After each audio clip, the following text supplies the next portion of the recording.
Hello, hello, hello. Welcome back to Down the Rabbit Hole. Here we talk about people of history, events of history, weird history, paranormal activity, urban legends, anything that we can go down the rabbit hole and discuss. My name is Breezy, and this is the sister podcast of True Crime Lounge, Just a Breezy Chat, Sassy Southern Belle, and Dark Academia Queen. Today we are going to be talking about Mary Leader. Now, you're probably wondering, how does the eldest daughter of someone born in Chicago become the Empress, the Viceroy of India? How is that even possible? Before I dive into that, will you please hit that like button, ring that bell for notifications. Also, please subscribe, help a girl out, and everything. So, Mary Leader. She was the daughter of Levi Leader, and she married George Curzon, who was later the first Marquess Curzon of Chelmsford, who was the eldest son of the fourth Baron Scarsdale in 1895. Now, upon her husband's appointment as Viceroy of India in 1899, she became the vicereine of India, making her the highest-ranking American woman in history of the American British Empire. Come on now, that's just bad, right? That's just bad. That's just amazing right there. I'm not gonna say the actual word online because there might be kids listening, and I don't want them to think that and everything. Plus, some of my family might be listening, and I don't like cussing. Cussing. Um, but anyway, Mary Victoria Leiter. She was born in Chicago. She's the eldest daughter of Mary Teresa, and Levi Ziegler Leader. I wonder if there's any Jewish connection with with those names of her dad. Anyway, she was the wealthy and the co-founder of the Field and Leader dry goods business and the late partner of the Marshall Field retail empire. Now, on her father's side, she was Swiss and German descent, and her family moved to Washington, D.C. in 1881 and entered the exclusive circle of the official society, and they lived there for several years in the former home of James G. Blaine on DuPont Circle before moving out into the Leader House. And the family also spent some time in Lake Geneva, earning her these earning her the name Lake Geneva Princess. Now, she was taught dancing, singing, and music and art at home by tutors, and she learned the French language from her French governess, a Columbia University professor who taught her American arithmetic and chemistry, and travel in prolonged residence abroad cultivated her powers of observation and breadth of mental vision in early age. Now, as stated in 1901, her education gave her a poise in the finish that made her charming to men and women of mature and brilliant intellect.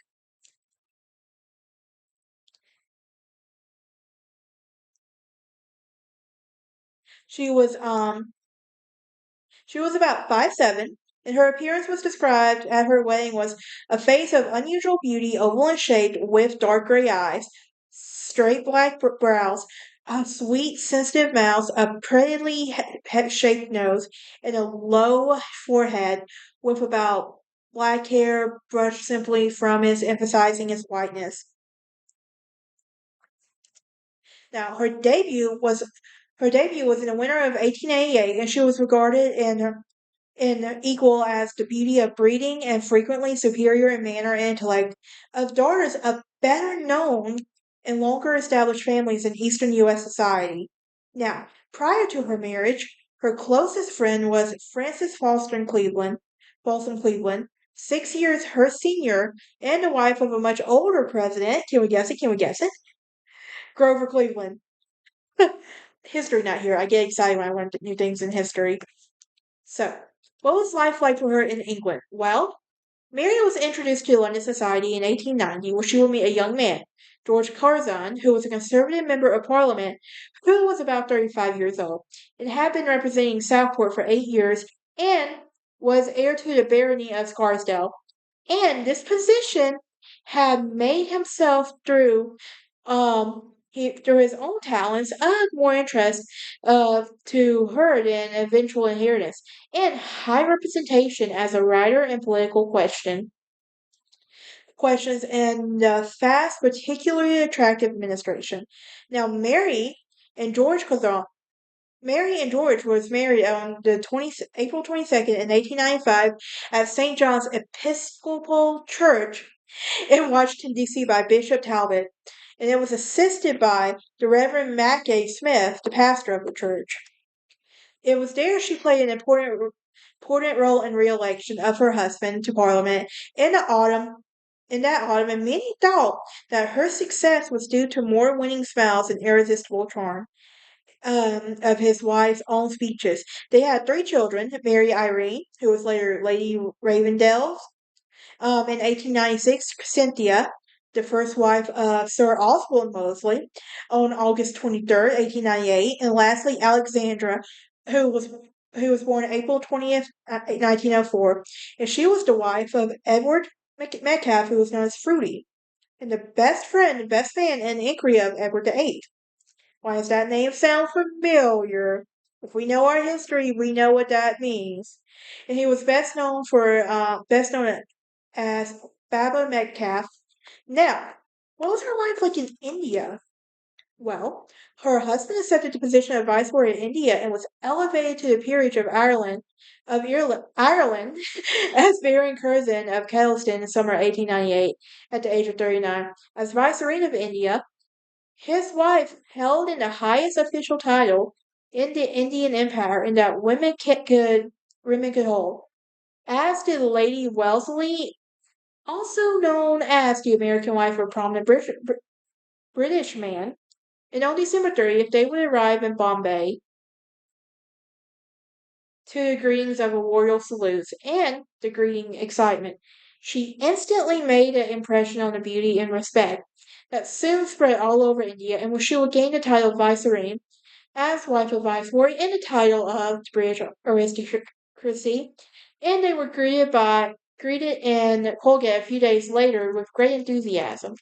It was estimated that 100,000, give or take, witnessed the magnificent spectacle of their reception at the government house, and the Indian poet Ram Sharma referred to her into the welcome address as Lord Curzon as a rose, a rose of bright, a rose of roses bright, a vision of embodied light. Another declared to be like a diamond in gold, the full moon of a clear autumnal sky.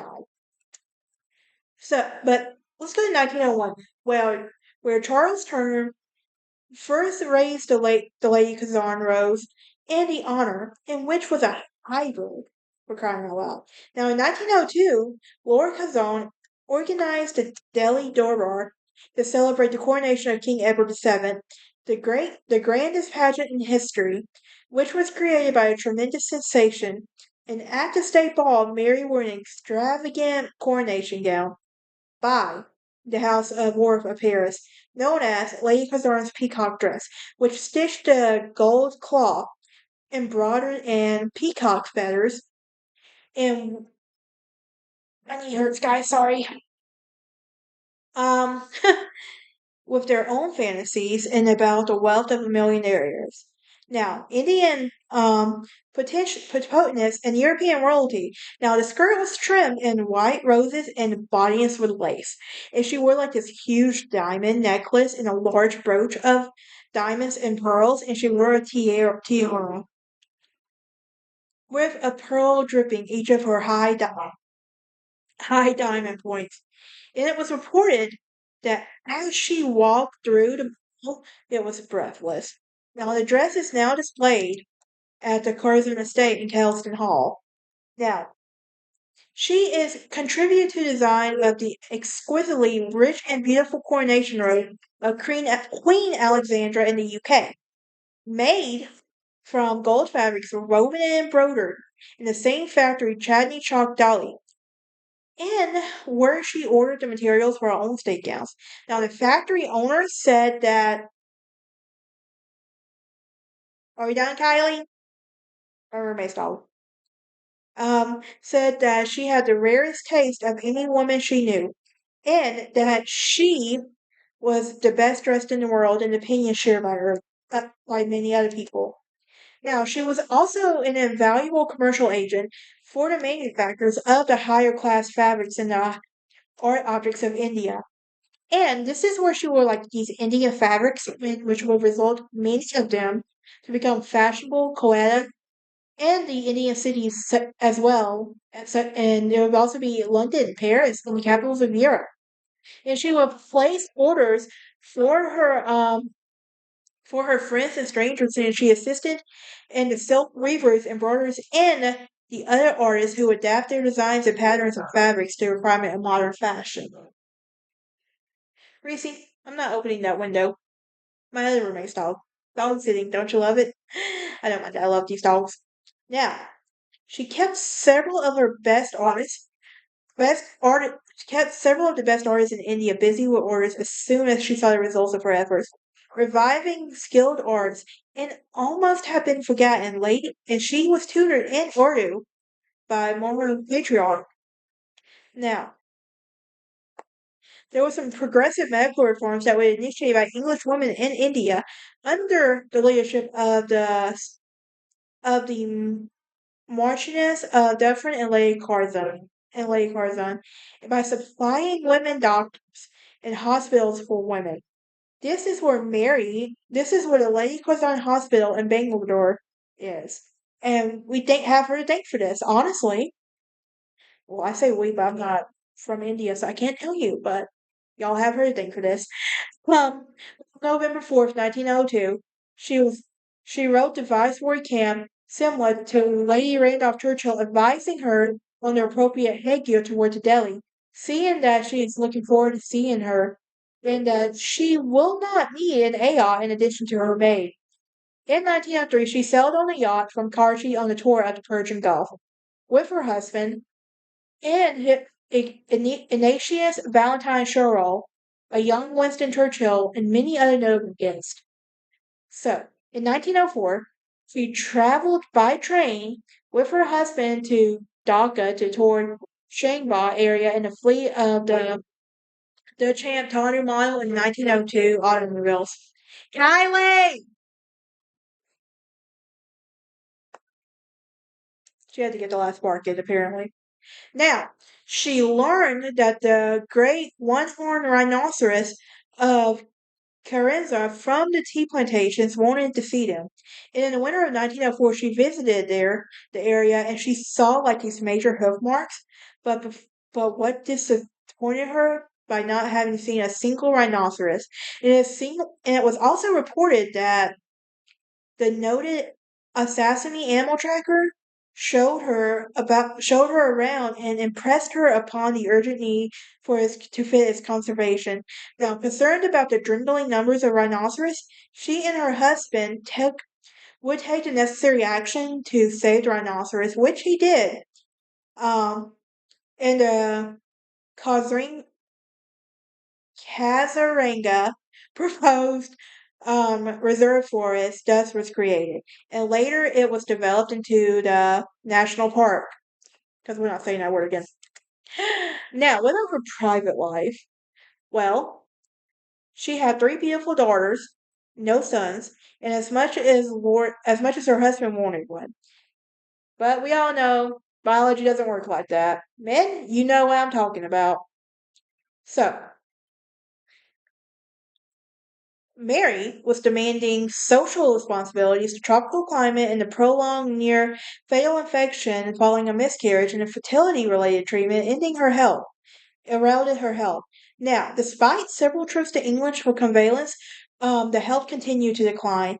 Following her return to England, after her husband's resignation in August 1905, the health was rapidly failing, and on July 18, 1906, she died at home at the age of 36. Now, it is said that after seeing the Taj Mahal at a moonlit night, she was exclaimed by bewilderment and that she was ready to embrace the immediate death and the promise to erect such a memorial for her. Following her death, in 1906, her husband made a memorial built in his late wife's honor attached to All Saints, the parish at Kettleston Hall. It is where she is buried with her husband in the family vault beneath it. The design of the chapel was by G.F. Brodie. It does not resemble the Taj Mahal, but it is decorated in a Gothic style, which I appreciate, right? Then again, I'm not going to talk. But anyway, and it was completed in 1913. Now, in the chapel, um, Curzon expressed his grief in his wife's premature death, charging the sculptor Sir Bertram Mackennal to create a marble effigy of the tomb, which expressed as much as possible in the marble in the pathos of a woman's premature death, making this culture the deepest emotion. Now, later, his own effigy was added to lie down next to his wife, as his remains on the vault and his second wife as well, the churchyard outside. Now, their youngest daughter, Alexandra, was conceived in July 1903. Um, and perhaps a high gratitude golf, she became on March 20th, 1904. She became best known as Baba, as the Indian name for her baby or little one. In 1925, she would marry Major Edward Dudley Metcalf, but and that was the best friend of Edward VIII. And Lord Curzon's second wife and stepmother to the daughters of Grace Curzon wrote in a book, Reminiscence. So how is Miss Mary seen in popular culture? Well, her and her three daughters are considered to be part of an inspiration for the fictional characters Lady Grantham and her three daughters, particularly in respect to the inability to produce a male heir and the importance of women's virtue in Downton Abbey television series. So it is also there's also something called like a Lady Curzon soup, which is a curry flavored turtle soup, which was named after her. In 1977, a food article in New York Times noted its popularity in Germany, and according to the letter to the columnist, that Lady Curzon always had cherry added to it, which pretty neat actually. But that is it for this episode.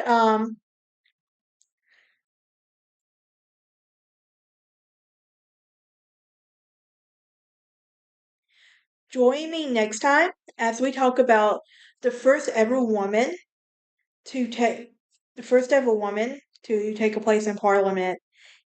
That's just awesome right there. And he's married to the Astor family.